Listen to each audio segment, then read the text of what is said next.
The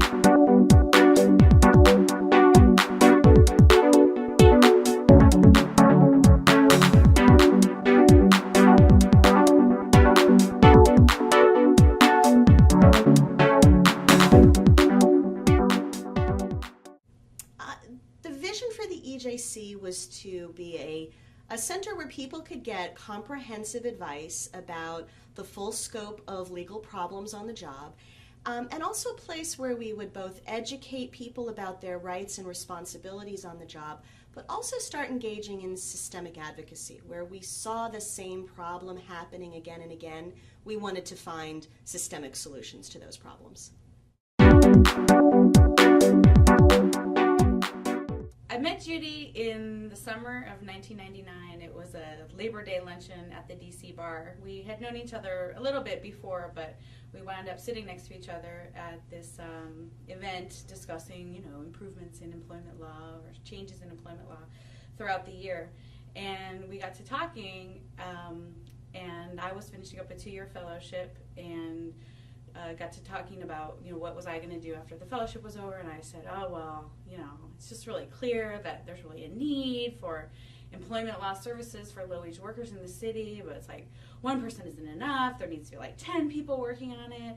There needs to really be like a center, actually.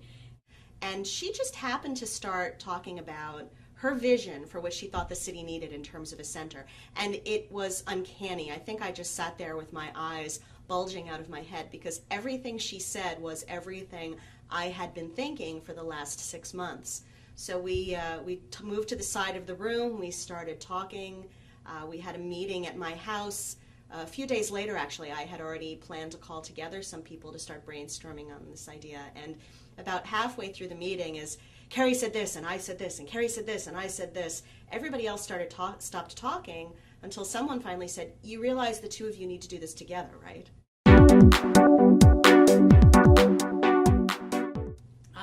But our first real place where the two of us worked together was on Connecticut Avenue, 1350 Connecticut Avenue, in the offices of Fader, Simo, and Bard, who donated a small wing to us, which we eventually stuffed with lots and lots of people.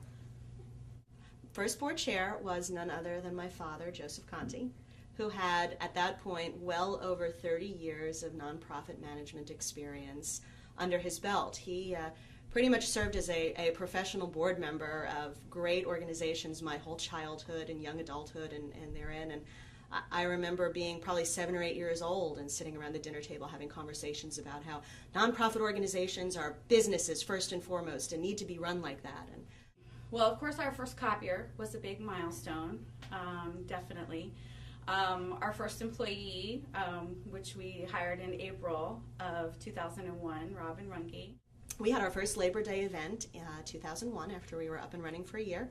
And we had a great luncheon at a local hotel where President Sweeney of the AFL-CIO was our keynote speaker. The first year was a lot of work on a lot of different things. There were just the two of us, and so we had to do everything from running the clinic, helping people, lobbying the DC Council, as well as choosing the copier, fixing the copier, and answering the phones.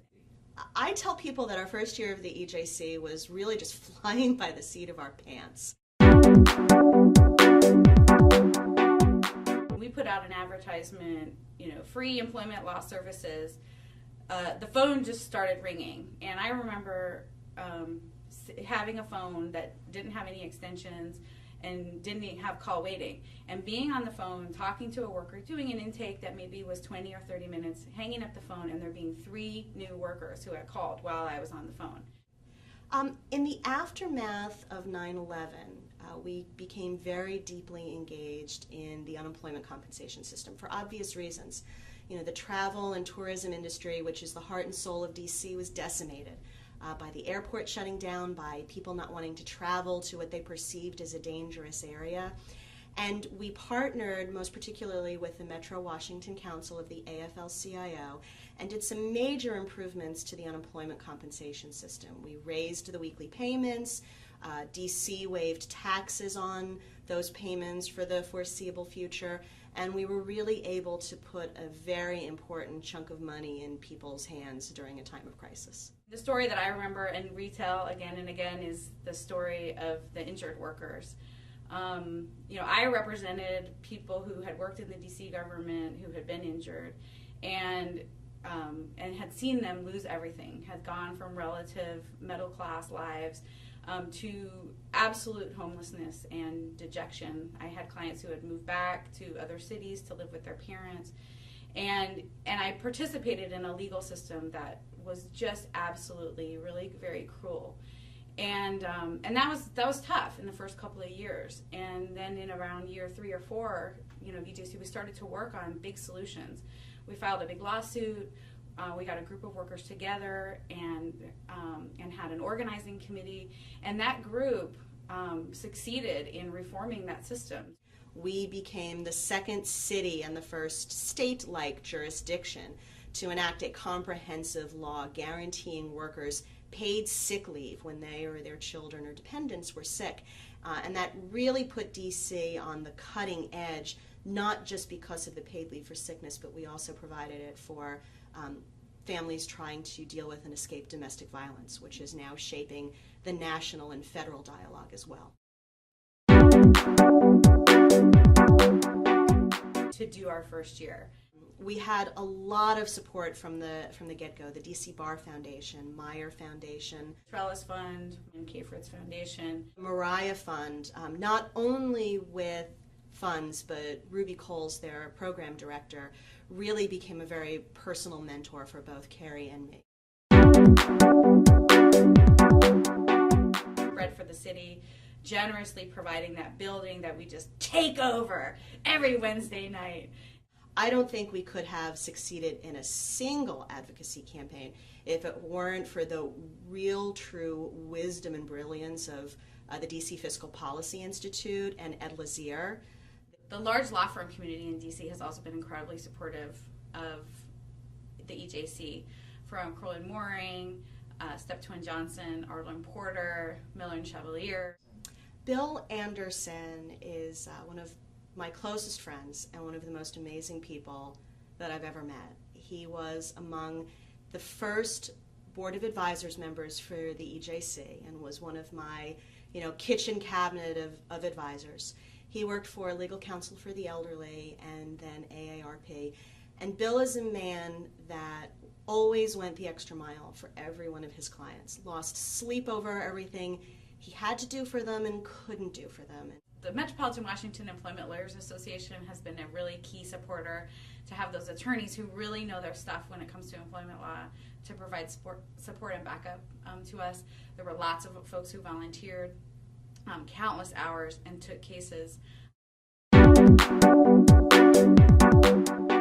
With people like Mark Hanna and Tom Ramstack and Joel Kravitz, Doug Parker, Mike Parlberg, who is a bilingual advocate, and he was a researcher at the SEIU when we first met him, who also came and provided valuable resources. I remember RJ, who would, started volunteering in the first instance doing intake interviews, but realized that in the organized chaos of the clinic, we actually needed another person up at the front desk, and he just started taken over in all ways good and making things run like clockwork. Denise Clark and Ann Allen are two attorneys who have always been there again, making sure that we had expert and really sensitive advice for workers. We gave the Volunteer of the Year award to Dorothy Conti, who was reliable in our office on Thursdays, the day after the Wednesday night clinic, to take all those intakes that we had, all that information we had collected, all that injustice that we saw, and to put it into an organized fashion into the computer. So that was great. I saw Martin Cohn, who was also a really, really great volunteer. I saw Joel Kravitz, another great volunteer. Ellen Boardman, whose firm was incredibly supportive, and she herself was very supportive. I think of all the people who have come in and outside of the EJC, at least during my time, without fail the most special was Arthur Rogers, who after a 40-plus year career at a big law firm doing this kind of work on the other side, decided that when he had a well-earned retirement, he wasn't going to sit home and play golf and take it easy and watch his beloved Red Sox. No, he was going to come and work at the EJC. The man who had never worked without a secretary before, had to come and learn how to use computers and deal with a stunning lack of resources, and became the EJC's first pro bono coordinator. My vision for workplace justice is a place where nobody ends a week of pay without getting their paycheck. That still happens way too often. My vision is a place where people can continue to work and not be in fear of firing for complaining about workplace conditions. And that happens still, unfortunately, too often. My vision is a place where people can work and support their families in a way without having to lose their dignity and without having to be under a constant threat of losing their job if they don't change, if they don't do this, if they don't do that. We had a tradition at the EJC that every year during cherry blossoms we'd take an afternoon off. We'd go walk the tidal basin, look at the beautiful cherry blossoms, and always stop last at the FDR Memorial, where we'd reflect on the reason why we do the work that we do and the service that we want to provide to the community. And it was a really defining moment, I think, for us every year and helped re-energize us. I think what's really exciting about the EJC's 10th year anniversary is that I think we saw the EJC just barely getting off the ground at 10 years. And instead, what you see is an organization and a group of people and a cause, really, that that took off many, many years ago and is really in full swing. And it's just amazing what can happen when people come together for a common purpose and with some determination and a little bit of money, and to see that now the city has a place that a low-wage worker who's just been fired can go and get some legal advice, and a place that is doing great advocacy work and pushing the envelope and pushing for systemic change for low-wage workers in the nation's capitals.